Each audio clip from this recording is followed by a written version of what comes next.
Good morning, dear hearts. We are on lesson 343 today, and please subscribe. And thank you for all the new subscribers. I'm very grateful. I live a lot in gratitude, and these videos have a lot to do with that. So we are going to begin with part of our relevant thought of what is a miracle, leading up to paragraph 5, which maybe we'll do tomorrow. A favorite paragraph in the entire course for many, not just me, I guess. So, we all have our favorites. But we're beginning with paragraph 4, and it says that the miracle is taken first on faith, because to ask for it implies the mind has been made ready to conceive of what it cannot see and does not understand. And that's it, that we ask for miracles, but yet there's a part of us that is doubtful that they will appear, that miracle will come to us, that we will have a new perception, that we will see things differently. Remember, a miracle is a correction. It's not me pulling a rabbit out of a hat, as I've said many times in classes. A miracle is a shift, and it's a correction, and it changes my perception. That is the miracle. So I might be asking for that shift. I might be asking for a correction to what it is I see, but yet I'm not fully believing that it is possible. That's why the miracle is taken first on faith. Faith is not knowing. That's what faith is. It's not knowing. It's a Janitism. It's in the book, Wisdom with a Twist. And faith is not knowing, but it is also believing while we do not know. So yet faith will bring its witnesses to show that what it rested on is really there. The more I believe, the more I will actually see that what it is I'm choosing to experience is there. And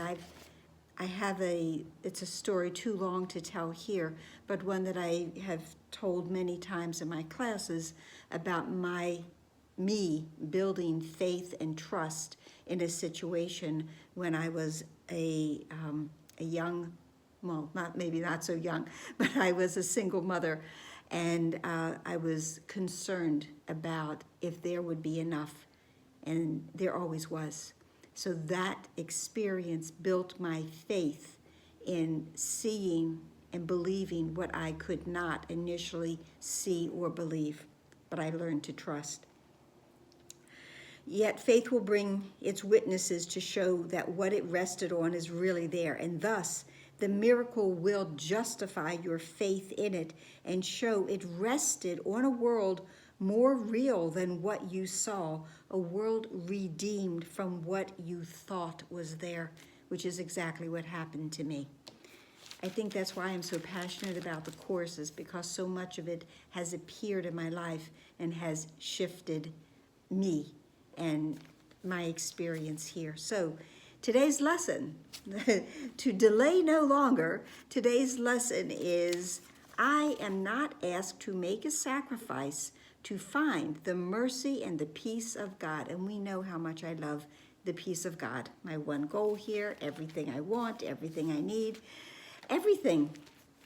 And I don't need to make a sacrifice in order to find that, in order to have that. So the end of suffering cannot be loss. And that is all that we are ever asked to give up. Sacrifice indicates that we are letting go of something, but it's something that we really want. Well, there is nothing in the ego world that we really, really want or really, really need. Now, we had a lesson 20 days ago, lesson 323, that I gladly make the sacrifice of fear. I gladly give up fear, so I'm gladly giving up everything that fear offers, which is the suffering, which is the pain, which is the lack of really having my happiness and the lack of my peace. So I gladly make the sacrifice of fear and all that it offers me. The end of suffering cannot be loss. The gift of everything can be but gain. You only give. That's all we do. We only give. You never take away. That is what our Father does. He always gives to us and he never takes away. And you created me to be like you. So sacrifice becomes impossible for me as well as you. The nature of creation is expansion. So we can see expansion as giving and extending and extending. Never is anything ever taken from us. I think that's Buster roaming around. Nothing is ever taken away from us that is truly meant to be ours. What is meant to be ours? God's love is meant to be ours. His peace, his joy, his happiness, his strength. Those are all things that are meant to be ours, and they are never taken from us. We might give them away, not knowing that we really wanted them, but these are the gifts of God, and then we will reclaim them, as we spoke about last week of reclaiming things with that claim ticket. It's impossible for me as well as you. I too must give because we are the extension of our Father. Same traits, same characteristics. We do as our Father does. I must give. And so all things are given unto me forever and forever. I was created. As I was created, I remain. We are changeless. We do not become something different. We do not morph into something that we are not. We are eternal. We are timeless beings. We are changeless. Your son, your child, can make no sacrifice, for he must be complete, having the function of completing you. God himself is incomplete without us, and we are incomplete without God within us, knowing that God indeed is part of us. We can never be apart from God. We are always a part of God. Another Janetism there. I am complete because I am your child. I cannot lose, for I can only give, and everything is mine eternally. As I give, I receive. Giving and receiving are one in truth. So everything that I am offering, I am receiving back. It is, as I have used the term before, it is a boomerang. But this is a joyous boomerang, because everything we're throwing out there, we are indeed getting back. All of the gifts of God we are extending, and they are coming back to us tenfold, thousandfold, hundredfold, and more. And of course, because we're in a dualistic world currently, if I am projecting onto someone my fear, my unhappiness, I will receive that back as well. But today we are only extending God's beautiful, gracious gifts to everyone. The mercy and the peace of God are free. We have no sacrifice to make. It is no price that we have to pay. Salvation has no cost. It is a gift that must be freely given and received. And it is this that we would learn today, that there's no cost, there's no price to pay.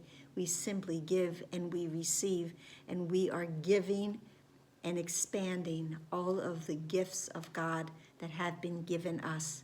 And it is a joyous thing to realize how much good and joy and peace that we can offer to this tired and weary world. So that's it for today. I hope it helped. Please like, please share, please subscribe, please comment, please smile. Please breathe in the deep, beautiful gifts of our Father, his love, his peace, and pray for the moment when all of God's gifts, all of his peace will dawn upon every child of his, and we will know this world to be the reflection of heaven. Namaste.